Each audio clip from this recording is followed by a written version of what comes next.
Assalamualaikum warahmatullahi wabarakatuh. Kembali lagi bersama kami podcast Padang Pariaman di podcast YouTube channel Padang Pariaman TV. Kali ini kita kedatangan tamu istimewa yaitu Bapak Roza Suhendra sebagai Kepala Bidang E-Government di Dinas Komunikasi dan Informatika Kabupaten Padang Pariaman. Assalamualaikum Bang. Waalaikumsalam. Bapak atau Abang nih? Abang saja biar akrab. Abang saja biar akrab. Oke. Sebelum kita masuk ke tema langsung nih Bang. Profil dari Bang Hendra dulu sebagai Kepala Bidang Kabupaten E-Government Kabupaten Padang Pariaman. Sebelumnya Abang di mana?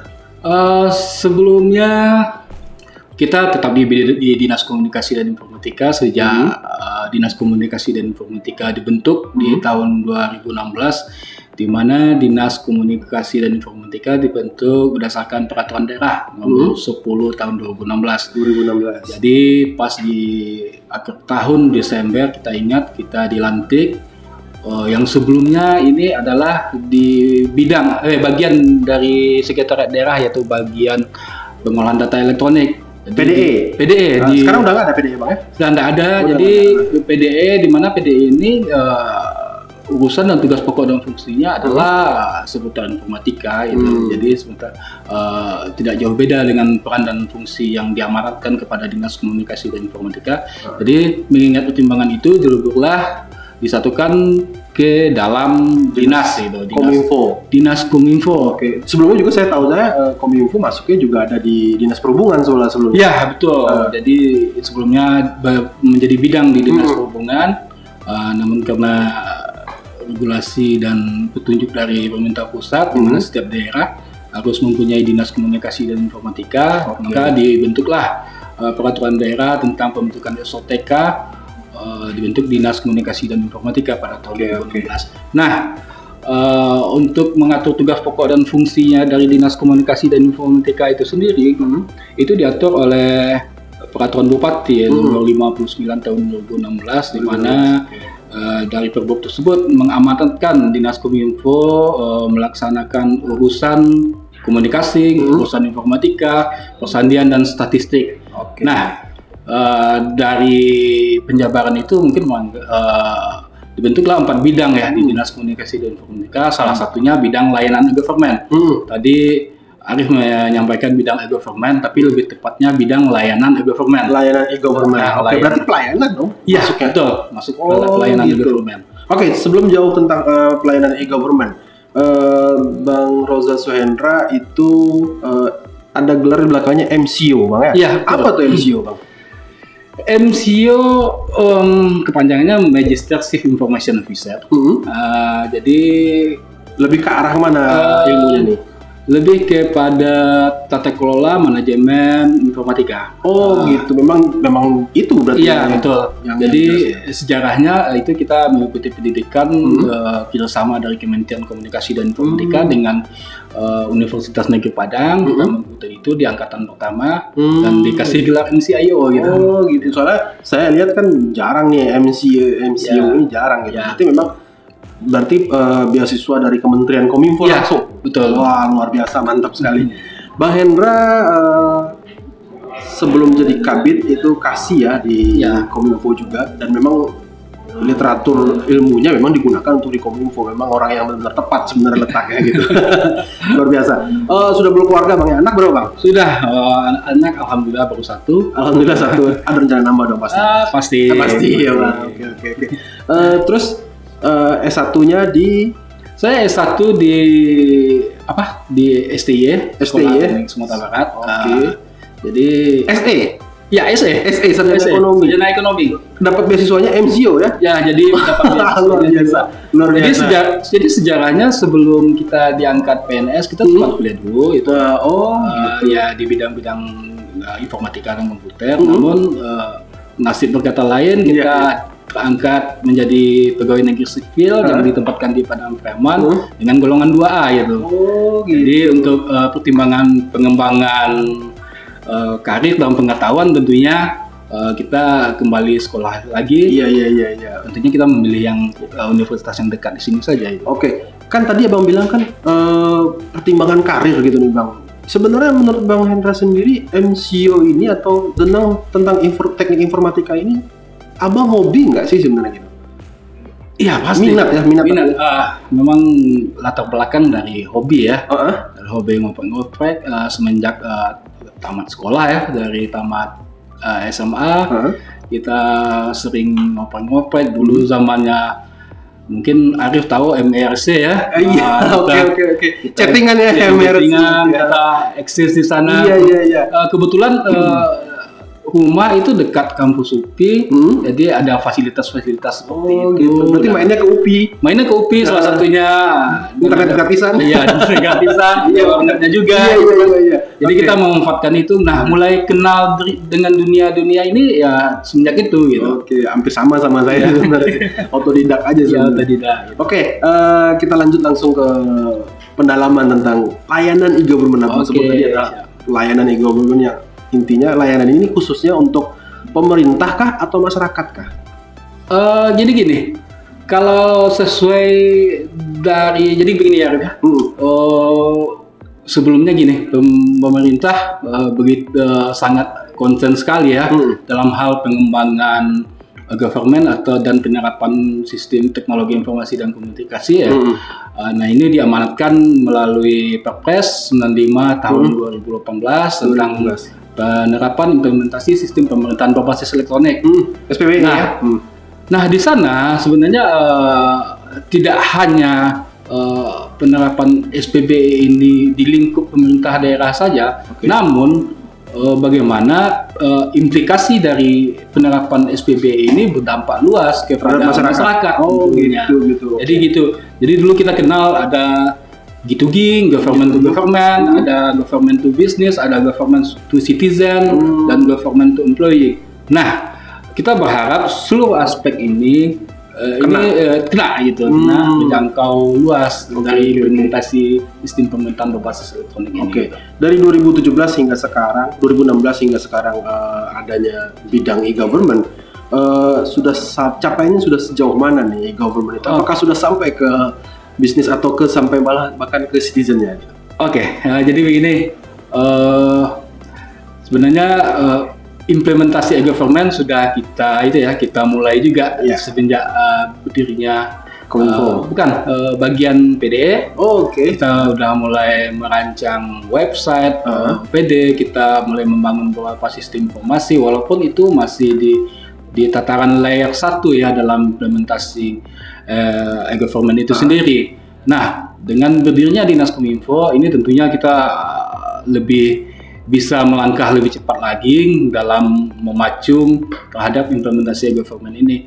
Nah, terkait capaian-capaian yang telah dicapai ya dalam implementasi e-government ini kemarin kita alhamdulillah Padang Pariaman di indeks dilakukan asesmen oleh Kemenpan RB. Alhamdulillah terjadi peningkatan indeks SPBE kita. Sebelumnya dari 1,4 itu masuknya rank berapa di skala 4. Ya, skala 4. Ini sangat kurang sekali tentunya. Dan alhamdulillah terjadi peningkatan yang sangat signifikan. Ya. Kemarin kita mendapatkan indeks 2,60. Jadi kalau kita melakukan ranking di Sumatera Barat, tentunya ini kita masuk di tiga besar di Sumatera Barat. Padang Pariaman untuk penggunaan SPBE-nya. Iya, betul. Wah, alhamdulillah sekali, luar biasa. Itu juga peningkatannya harus terus maju ke depan lagi. Iya, tentunya. Itu untuk bagian SPBE. Kalau untuk aplikasi sendiri, aplikasi kan di bawah di bidang e-gov juga.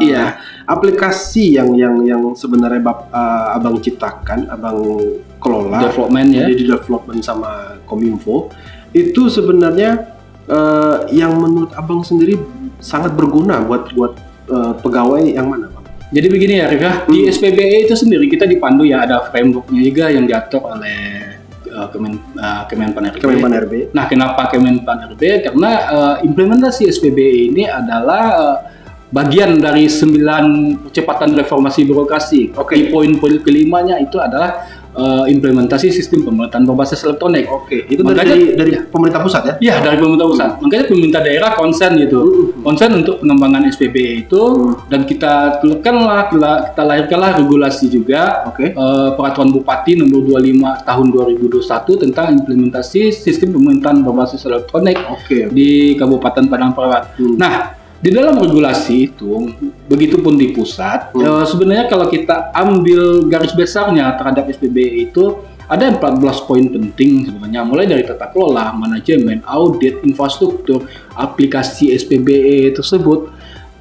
Dari 14 itu semuanya bergerak untuk pemerintahan aja? Iya, pemerintahan daerah, namun outcome-nya ke masyarakat? Outcome-nya ke masyarakat pastinya. Jadi bisa kita pilih terhadap aplikasi itu ada dua sebenarnya. Ada back office aplikasi, ada front office aplikasi. Nah, front office aplikasi tentunya ini berdampak langsung kepada masyarakat, kepada penunjang pelayanan publik ya, pelayanan publik. Nah, dan back office aplikasi adalah mungkin administrasi kepemerintahan. Intinya berarti aplikasi ini memang dirancang untuk menyingkat birokrasi yang berbelit-belit sebelumnya. Iya, betul. Yang akan dinikmati oleh masyarakat. Iya, betul. Di samping menyingkat, tentunya kita mengharapkan ada efisiensi di situ. Kita mengharapkan ada efektivitas, ada transparansi. Nah, tentunya kita ingin mengajak juga masyarakat ikut berpartisipasi dalam pengelola pembangunan, ikut serta dalam mengusulkan kebijakan-kebijakan. Nah, biar mereka merasa memiliki juga nih Padang Pariaman ini. Gitu. Ya, dan tentunya untuk mewujudkan itu mau tidak mau ini harus dengan aplikasi gitu, dengan sistem informasi. Karena seperti yang kita ketahui, begitu masifnya disrupsi digital ini sampai ke seluruh sektor kehidupan. Nah, selera masyarakat pun berubah, ingin lebih cepat, lebih efisien, dan begitu juga keinginan masyarakat untuk ikut serta dalam pembangunan ini. Salah satu solusinya tentu dengan implementasi sistem informasi. Nah, ini semuanya harus didigitalkan sebanyak mungkin. Nggak harus sebanyak mungkin. Intinya kita perlu mengidentifikasi proses bisnis yang ada di pemerintah daerah. Dan tidak seluruh proses bisnis di pemerintah daerah mana yang cocok juga sama kita gitu. Yang mesti kita digitalisasi gitu. Namun perlu kita review juga, perlu kita kaji dan analisis juga tentunya apa-apa saja proses bisnis di pemerintah daerah ini yang kita anggap kalau kita digitalisasi terjadi efisiensi, terjadi peningkatan layanan yang lebih baik, atau more for less barangkali, atau more for zero barangkali. Ada nilai tambah, ada daya ungkit terhadap proses bisnis itu yang kita harapkan sebenarnya. Untuk tantangan kedepannya sendiri nih Bang, melalui visi misi Kabupaten Padang Pariaman saat ini, yaitu Padang Pariaman Berjaya, layanan e-gov ini masuknya di mana tuh Bang dalam visi misinya untuk Padang Pariaman Berjaya? Pasti disinkronkan juga dengan visi misi pemerintah daerah sekarang. Iya, tentu bagaimana Dinas Kominfo itu menciptakan layanan pemerintahan yang bersih, akuntabel, tentunya ini termasuk pada poin ke-5 kalau tidak salah ya. Nanti mungkin kalau salah dikoreksi ya.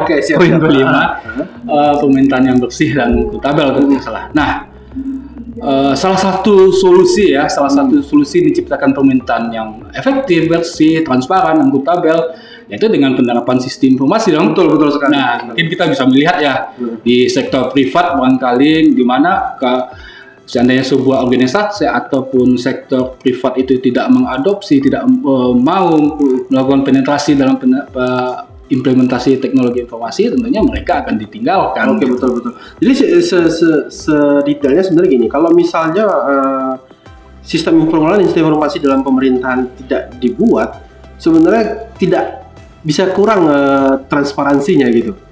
Misalnya tentang bidang anggaran saja, kalau misalnya tidak diterapkan sistem informasi, apakah menurut Bang Hendra sendiri ada celah untuk orang melakukan kecurangan pada keuangan? Ya, tentunya. Tentunya. Jadi di samping ini memudahkan kita dalam proses mewujudkan proses bisnis yang kita lakukan keseharian.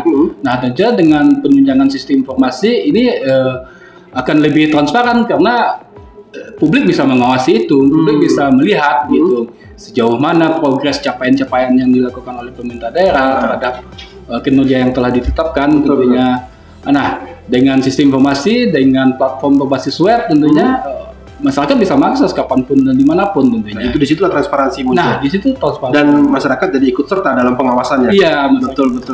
Nah, kalau menurut abang sendiri nih, apapun kalau misalnya kita lihat digitalisasi, tentu ada yang namanya kalau sistem pasti ada yang apakah itu human error atau apapun bentuknya. Kalau menurut abang sendiri, hal-hal apa yang harusnya diminimalisir untuk terjadinya error seperti itu?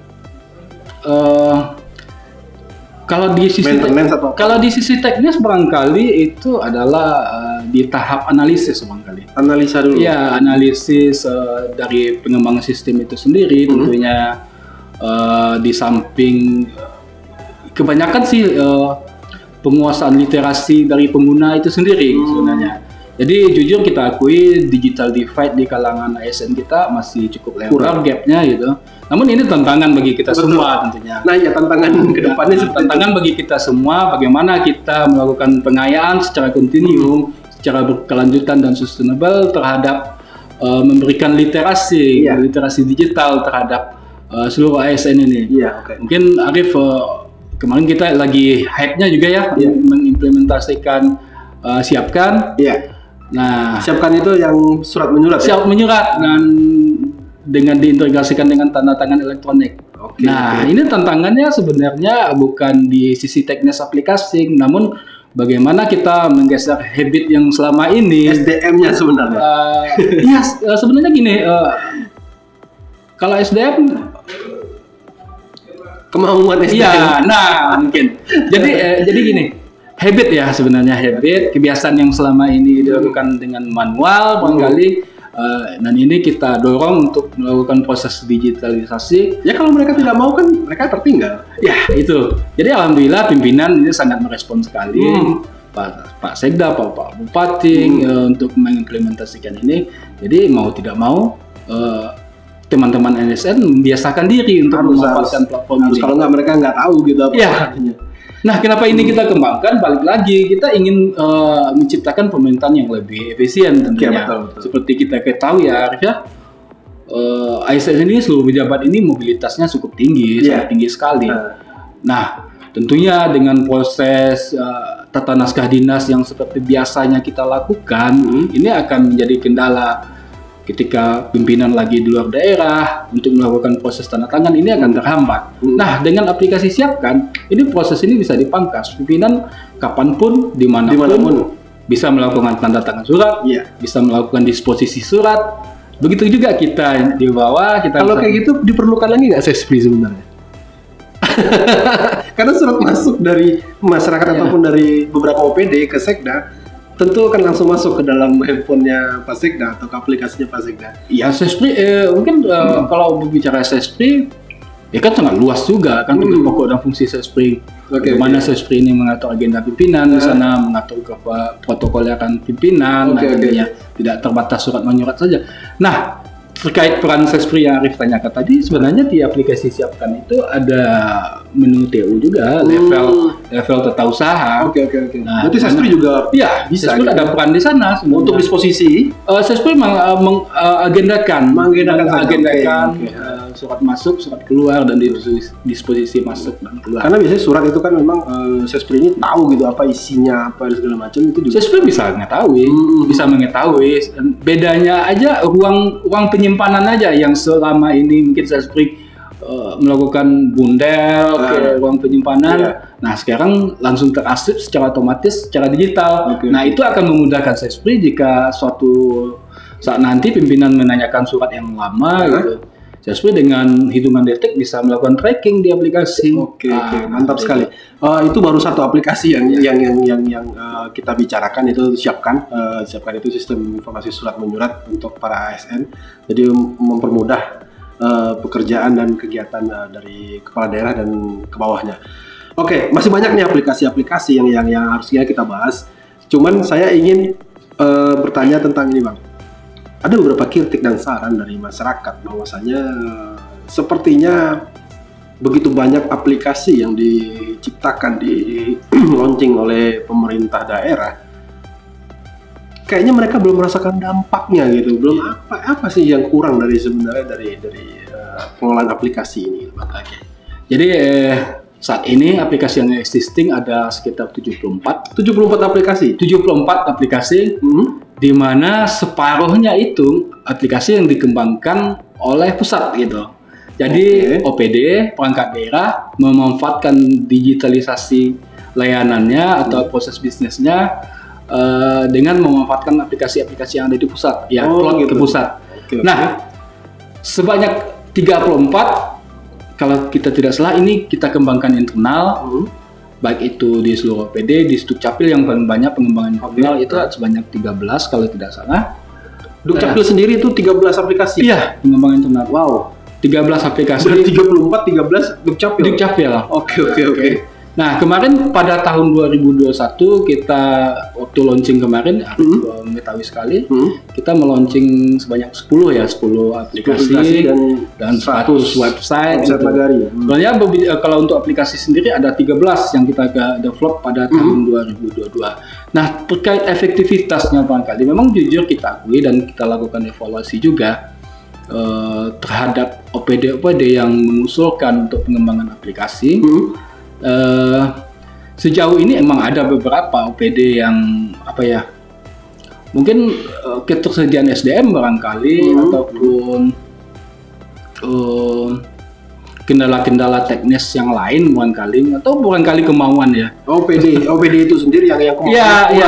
Iya. Sebenarnya intinya gini, Bang, kalau misalnya aplikasi itu sudah diciptakan berdasarkan proposal dari OPD, lalu OPD sendiri setelah diciptakan aplikasi ini kurangnya publikasi atau gimana sih, Pak? Ya, kurangnya publikasi. Jadi untuk tahap awal ini, jujur kalau kita identifikasi ya, Ref, karena dan kita tuangkan ke dalam peta rencana SPBE, karena di sana kita mengelompokkan juga timeline kita dalam pengembangan aplikasi ini.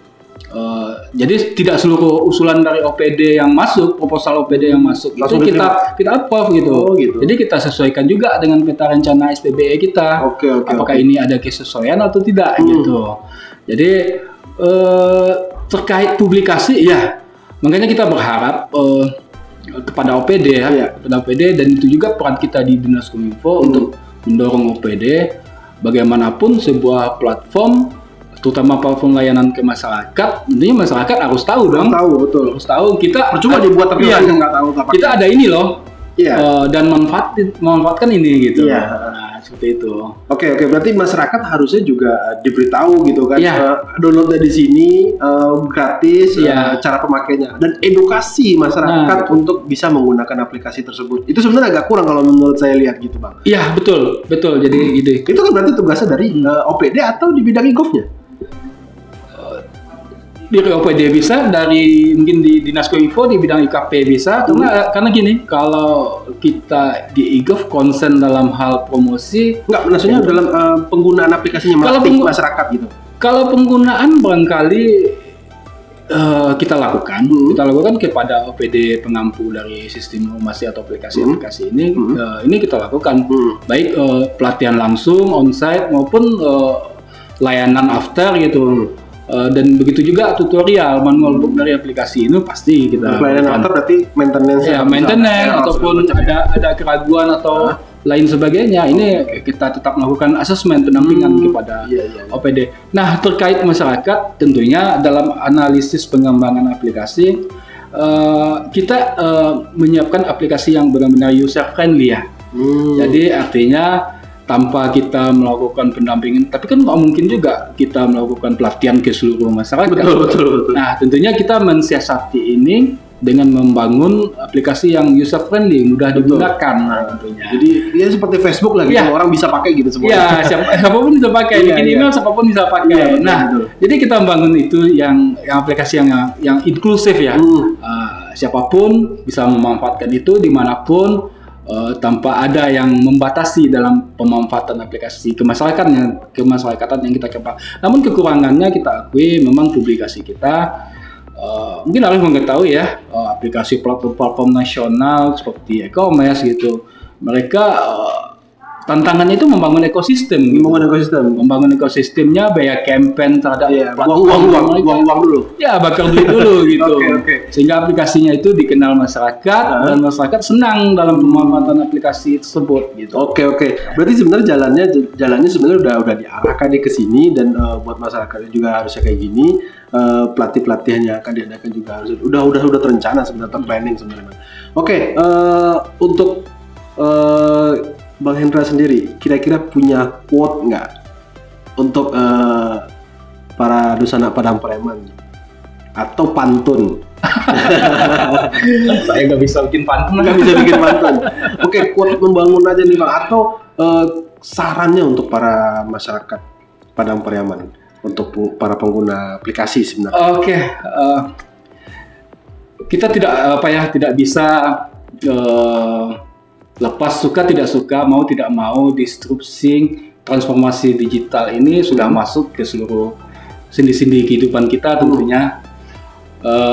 Jadi kita menghimbau dan kita mengharapkan seluruh elemen, seluruh komponen di Kabupaten Padang Pariaman tentunya kita harus mampu beradaptasi dengan perubahan-perubahan ini. Betul. Ya, dengan kita berupaya untuk mencari literasi terhadap digitalisasi itu sendiri barangkali, dan termasuk kita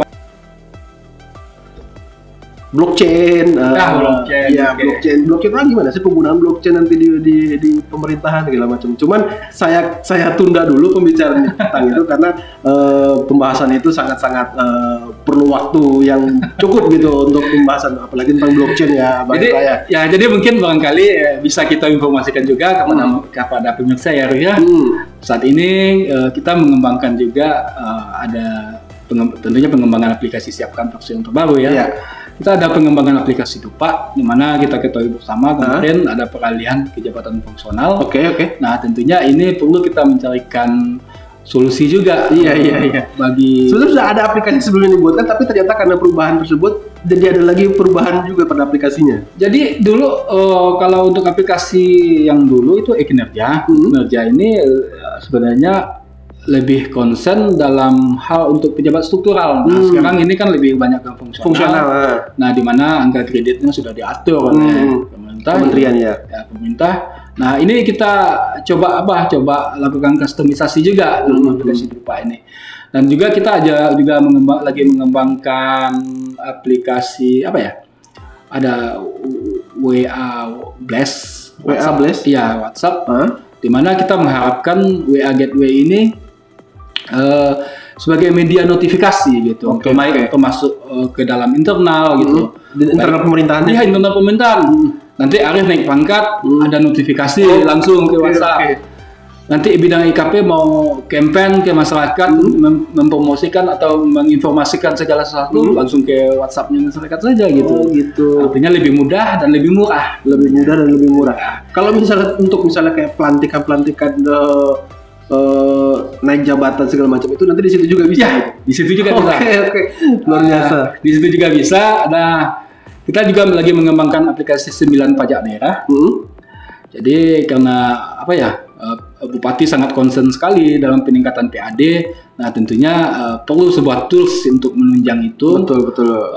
Untuk penata kelolaan itu gitu. Agar sehingga penghasilan daerah pun lebih gampang lagi kelola, dan Bupati atau pimpinan bisa memonitor langsung gitu, terhadap jumlah PAD yang sudah masuk, yang sudah terbayarkan, dan potensi-potensi PAD apa saja. Nah, ini kita kembangkan gitu.